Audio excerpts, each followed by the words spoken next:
This is Barbara Lorraine, and this video is how to look great on film. Whether it's for a video or on television or the big screen, these tips will help. This is part one of a series of how to look great on film. I learned many of the tips that I'm sharing with you today from Bob Circosta when I was in training to be on Home Shopping Network. I'll share tips in three areas: what to wear, makeup, and then kind of some general tips for being on film. First is what to wear. Okay, get ready. Get ready for this. You should not wear anything shiny. Great in person. In fact, it's different to speak on film than what it is to speak when you're in front of people. Whether it's one-on-one or for a group of thousands, it's different. Shiny fabrics reflect too much of the studio lights. Not good. We want to remove distractions. No. Big prints. Again, we want to remove distractions. We want people to focus on your message, not on that busy print that you're wearing.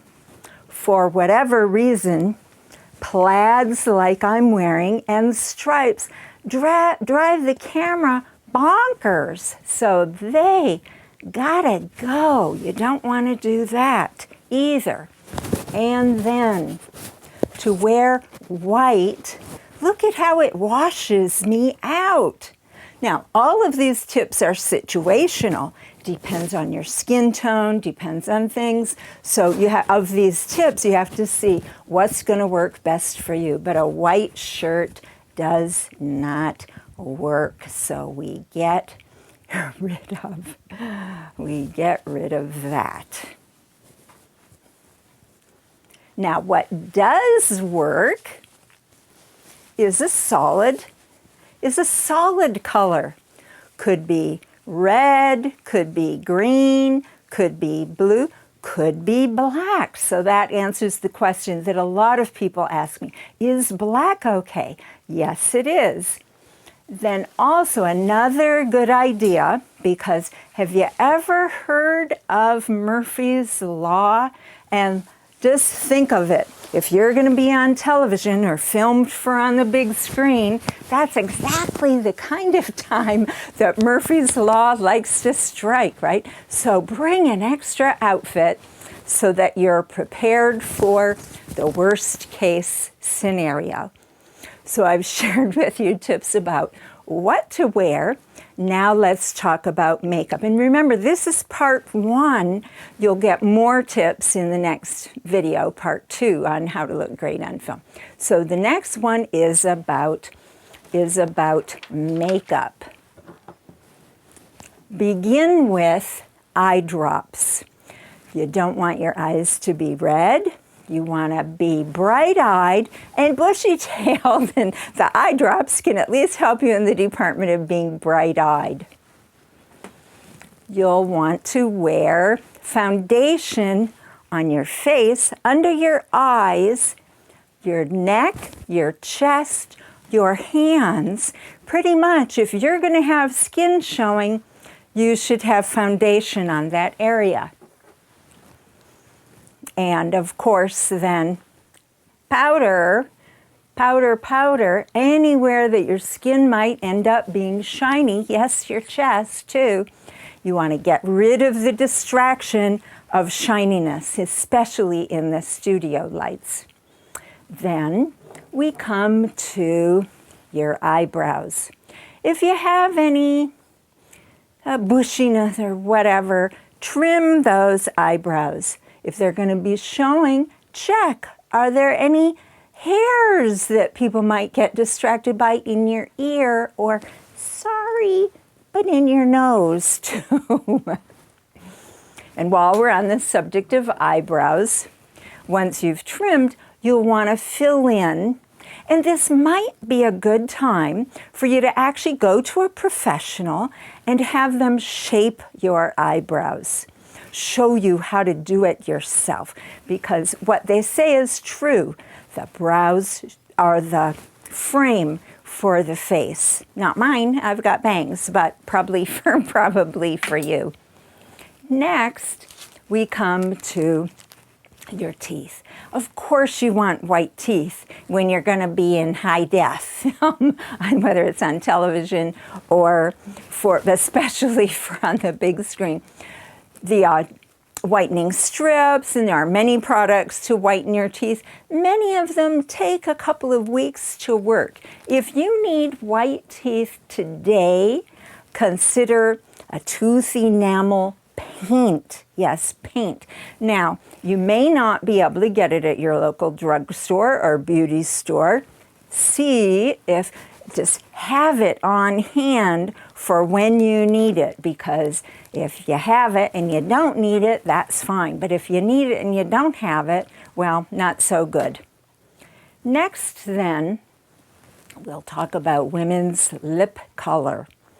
It's best to wear a clear red, not one with blue undertones. Now, I think I already said these ideas are all situational. Like with the white shirt, depends on your skin tone, depends. And it also is a good idea to check these different makeup applications in the kind of lighting that you'll be using when you're being filmed. So red lipstick, and as we say in part 2, but I'll mention it here, men should certainly wear lip balm, and for women, if your lips are not left creamy, that's the test to see. Are your lips nice and smooth with your lipstick? Some lipsticks that stay on longer are pretty dry, so use a lip balm, not a lip gloss, because again, that reflects the studio lights. What's great in person can be horrible for the camera.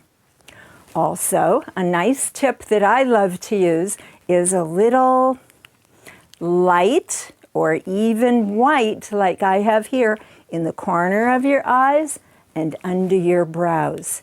Opens your eyes up, and that's a good thing. You want to emphasize your eyelashes also. You can use mascara, curl your lashes, mascara. You might even want to consider using artificial eyelashes. I mentioned before that all of this stuff is situational, and there's a perfect example. All of those eye products, mascara, fake eyelashes, I can't even think of the idea of having glue on my eyes. So I wear quite a bit of eyeliner. I think it works for me. What do you think? Again, what works in person is different than what works on film. So we've talked about what to wear and a little bit about makeup. Oh, and those tips about the white in the corners and the lipstick, those were for women. Those were for women. Now, a couple of important tips. First, people ask me all the time, well, Barbara, when you're interviewing me, where should I look? And this goes specifically for an interviewing session. I'll have the camera will be very close to me. I'll be asking questions, and you will look at me, not at the camera lens. Think of what that's going to do for you. That's the natural way that we usually do things, isn't it? I ask a question, you respond with an answer, like a conversation. The more comfortable you are when you're being filmed, the better you're going to come across. So I ask a question, you answer to me. There's another thing for you to know about that. When I am interviewing someone, we're gonna edit out the questions that I ask. So you should then incorporate the question into the answer that you give. For example, when I say, oh, where are you from? you would then answer instead of saying, oh, I'm from San Diego or I'm from Detroit or whatever. Instead, you would say, I am from. You incorporate it. Easy, easy. However, funny thing, when the lights come on and the cameras come on, it's easy to forget these things. Don't worry about it though, because if you don't incorporate your answer, the question into your answer, guess what we're going to do? We're going to ask you again so that you can get it right. It's not about making you wrong. It's about getting it right for the film. Makes sense, doesn't it? Sometimes you do have to get it just right, though. Okay, so you'll look at me. And another tip from Bob Circosta from HSN, he says, don't just tell people, show them.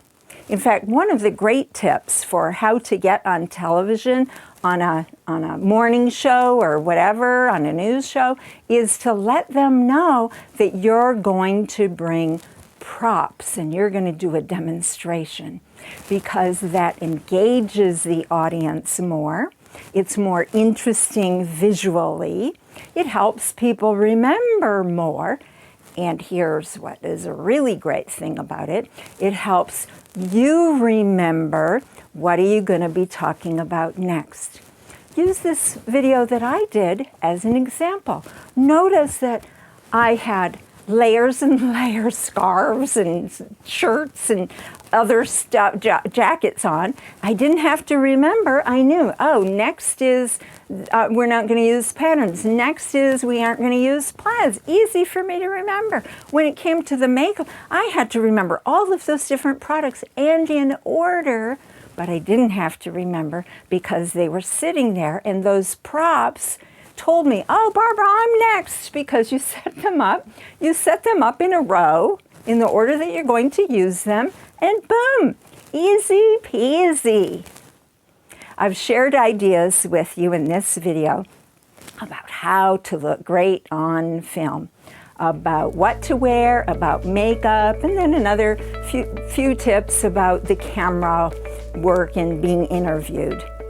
So that when you get that phone call and they're saying, wow, I heard you're awesome and we want you on our television show or on the big screen, we want you, that you know, number one, there are different guidelines for being on film. It's different than being in person. And I've shared many of them with you here. Check out my next video, part 2. And if you're on YouTube, please subscribe to my channel where you'll get more tips about being on film and being in this world. Also, you might want to check out my website where I am interviewing people for my upcoming movie, The Elephant in Your Room. So guess what the website is? theelephantinyourroom.info. Until next time, this is Barbara Lorraine wishing you to be great on film.